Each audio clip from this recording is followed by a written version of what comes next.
जो जग में रहूं तो ऐसे रहूं, ज्यों जल में कमल का फूल रहे, ज्यों जल में कमल का फूल रहे।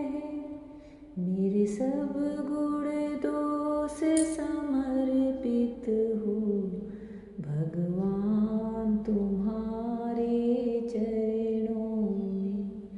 मिलता है सच्चा सुख केवल, भगवान तुम्हारे चरणों में। यही विनती है पल छिन छिन की, रहे ध्यान तुम्हारे चरणों में। जय श्री कृष्णा। जय श्री कृष्णा मेरी सोल फैमिली। आध्यात्म आपके अपने चैनल पर मैं नंदा आप सबका बहुत बहुत स्वागत करती हूँ। आज देव जागरण एकादशी है। आप सबको एकादशी की, तुलसी विवाह की बहुत बहुत सारी मंगलमय शुभकामनाएं। भगवान श्री कृष्ण को, विट्ठल रुक्माई को, नारायण श्री हरि को तुलसी अति प्रिय है और एकादशी भी अति प्रिय है। आज दोनों का परम संयोग है और श्री हरि से माता तुलसी का विवाह का बहुत ही शुभ परिणय समय है। भगवान श्री कृष्ण सब पर अपनी मनोहर छटा बिखेरे। वृंदा, तुलसी जी का एक नाम वृंदा भी है और वृंदावन में भगवान श्री कृष्ण की अन्य बहुत बहुत सारी लीलाएं हुई हैं, जो कि जब से भगवान वह लीला करके गए हैं तब से आज तक और कई युगों तक उनकी वृंदावन की हुई लीलाएं सबके हृदय को भक्ति से सराबोर करती रहती है और करती रहेगी। भगवान श्री कृष्ण माता तुलसी का सब पर बहुत सारी भक्ति में कृपा बरसे। श्रीमद्भागवत महापुराण का छठा स्कंद चल रहा है। वृत्रासुर के पूर्व जन्म के चरित्र का वर्णन चल रहा है। श्री सुखदेव मुनि राजा परीक्षित से कह रहे हैं, क्योंकि परीक्षित को बहुत ही आश्चर्य हुआ कि जिस भगवान की भक्ति को प्राप्त करने के लिए बड़े बड़े योगी मुनियों का भी मन उतना एकाग्रता से नहीं रम पाता, वह उस भयानक युद्ध के मैदान में भगवान श्री कृष्ण में इतनी दृढ़ता के साथ अपने मन को कैसे लगा पाया। बड़े विरले ही होते हैं जो एक भाव से भगवान श्री कृष्ण में तन्मय होते हैं। राजा परीक्षित पूछते हैं कि मेरे इस संशय का समाधान करें। सुखदेव मुनि उनके पूर्व चरित्र का वर्णन कर रहे हैं। राजा चित्रकेतु के नाम से वृत्रासुर के पूर्व जन्म का चरित्र का प्रसंग आगे है। सम्राट राजा चित्रकेतु के महल में अंगिरा मुनि जाते हैं और राजा उनका स्वागत सत्कार करते हैं। उनके मन की उदासी देखकर अंगिरा मुनि उनसे पूछते हैं कि तुम्हारे दुख का क्या कारण है। राजा चित्रकेतु के पास, जो कि वृत्रासुर का पूर्व जन्म का चरित्र चल रहा है, करोड़ों रानियां, महल, सेना, अथाह संपत्ति और अखंड पृथ्वी का साम्राज्य था, परंतु उन्हें कोई संतान न थी। इसलिए वह दुखी थे, उदास थे, चिंतातुर थे। महर्षि के पूछने पर राजा चित्रकेतु कहते हैं, सम्राट चित्रकेतु ने कहा, भगवान, जिन योगियों के तपस्या, ज्ञान, धारणा, ध्यान और समाधि के द्वारा सारे पाप नष्ट हो चुके हैं, उनके लिए प्राणियों के बाहर या भीतर की ऐसी कौन सी बात है जिसे वे न जानते हों। ऐसा होने पर भी जब आप सब कुछ जानबूझकर मुझसे मेरे मन की चिंता पूछ रहे हैं, तब मैं आपकी आज्ञा और प्रेरणा से अपनी चिंता आपके चरणों में निवेदन करता हूँ।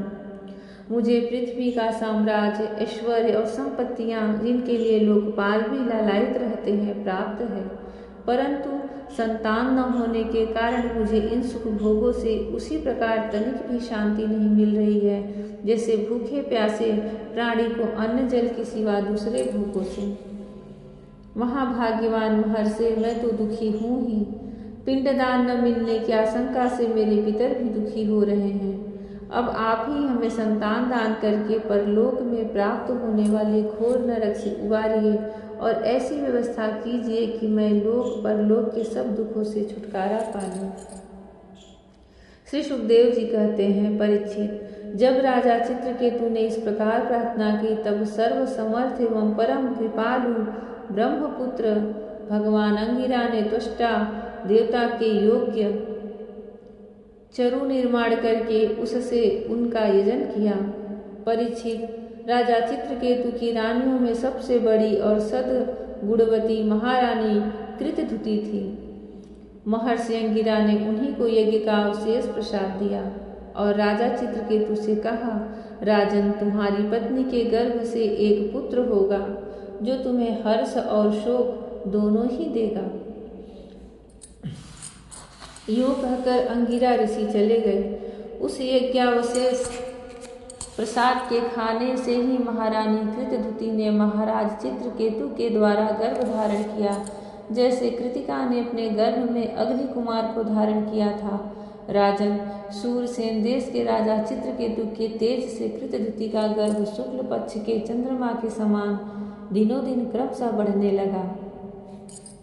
तदनंतर समय आने पर महारानी कृतधुति के गर्भ से एक सुंदर पुत्र का जन्म हुआ। उसके जन्म का समाचार पाकर सूरसेन देश की प्रजा बहुत ही आनंदित हुई।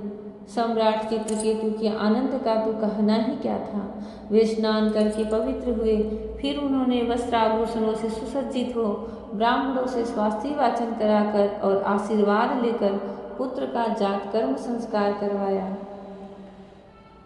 उन्होंने उन ब्राह्मणों को सोना, चांदी, वस्त्राभूषण, गांव, घोड़े, हाथी और 6 अबुर्द गौवें दान की। उदार शिरोमणि राजा चित्रकेतु ने पुत्र के धन, यश और आयु की वृद्धि के लिए दूसरे लोगों को भी मुँहमांगी वस्तुएं दी।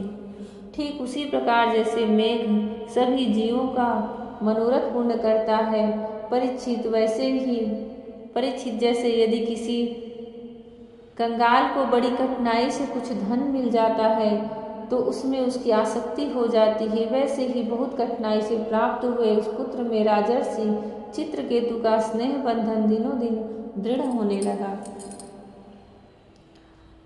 माता कृतधुति को भी अपने पुत्र पर मोह के कारण बहुत ही स्नेह था, परंतु उनकी 100 रानियों के मन में पुत्र की कामना से और भी जलन होने लगी। प्रतिदिन बालक का लाड प्यार करते रहने के कारण सम्राट चित्रकेतु का जितना प्रेम बच्चे की माँ कृतधुति में था उतना दूसरी रानियों में न रहा। इस प्रकार एक तो वे रानियां संतान न होने के कारण ही दुखी थी, दूसरे राजा चित्रकेतु ने उनकी उपेक्षा कर दी। अतः वे डाह से अपने को धिक्कारने और मन ही मन जलने लगी। वे आपस में कहने लगी, अरे बहनों, पुत्रहीन स्त्री बहुत ही अभागिनी होती हैं। पुत्र वाली सौते तो दासी के समान उसका तिरस्कार करती हैं और तो और स्वयं पतिदेव ही उसे पत्नी करके नहीं मानते। सचमुच पुत्रहीन स्त्री धिक्कार के योग्य है। भला दासियों को क्या दुख है, वे तो अपने स्वामी की सेवा करके निरंतर सम्मान पाती रहती हैं, परंतु हम अभागिनी तो इस समय उनसे भी गई बीती हो रही हैं और दासियों की दासी के समान बार बार तिरस्कार पा रही हैं। परीक्षित, इस प्रकार वे रानियां अपनी सौत की गोद भरी देखकर जलती रहती थी और राजा भी उनकी ओर से उदासीन हो गए थे। फलतः उनके मन में कृतधुति के प्रति बहुत अधिक द्वेष हो गया।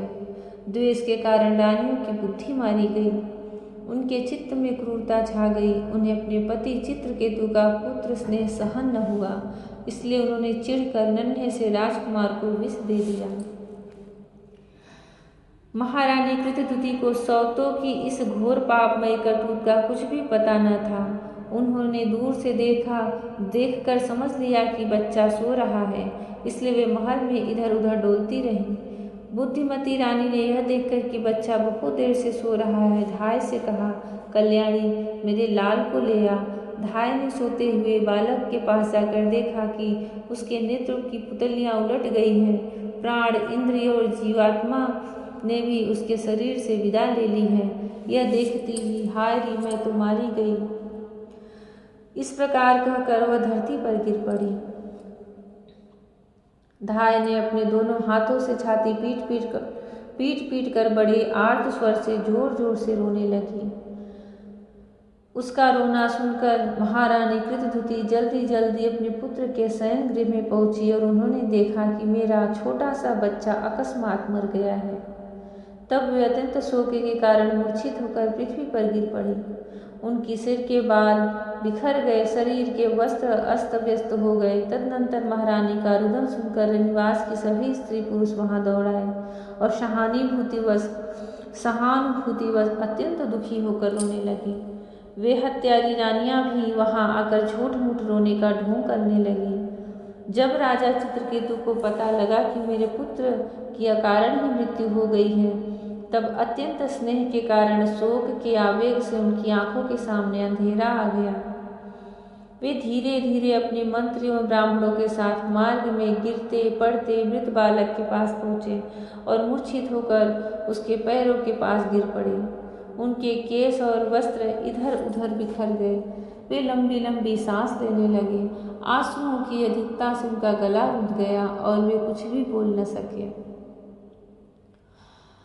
पति प्राणा रानी कृतधुति अपने पति चित्रकेतु को अत्यंत शोकाकुल और इकलौते नन्हे से बच्चे को मरा हुआ देख भांति भांति से विलाप करने लगी। उनका यह दुख देखकर मंत्री आदि सभी उपस्थित मनुष्य शोकग्रस्त हो गए। जय श्री कृष्णा।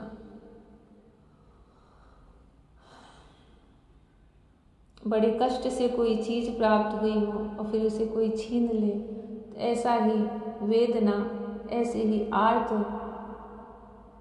हृदय से पीड़ा उभरती है।